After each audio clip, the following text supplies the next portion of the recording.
Ang bahaghari na kasulat sa Sasha, Mining Act of 1995 at Josepa. Bagay na sa siguray, magpapayaran.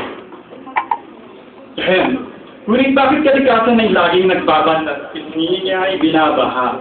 Bakit kaya ang bahaghari sumama na sa propetang binusog ng punglo at natabunan na ng lupa?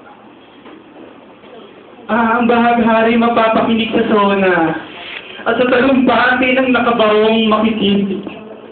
Siyang katotohanan dapat paniwalaan ng taong sa demokrasya ay nananalig. Ngunit bakit bayan ngayon sa putik tumatapisaw? At sa gitna ng basurang rumaragat sa paghingi ng tulong ang isinisigaw. Dahil ang Diyos tinawa sa salita ay hindi naging tapat. Kaya't kulay ng bahaghari nakupas. Tadhana itong dapat utawain, hindi nasakop ng batas.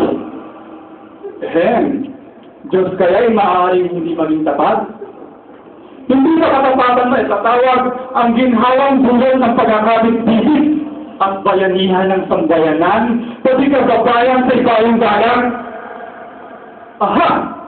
Kulay ng bahaghari kaya'y maaaring kumupas kung sambayan ng Pilipino ay mananatiling mulat at kailanman hindi napapayag sa paniniwalang ngunit ang kasinungalingang walang kakupas-kupas. Ang mga larawan sa bahaghari at internet ngayon ay muling nagtatanong, naramdaman mo na ba ang bahaghari? Wala kay Amos Terence.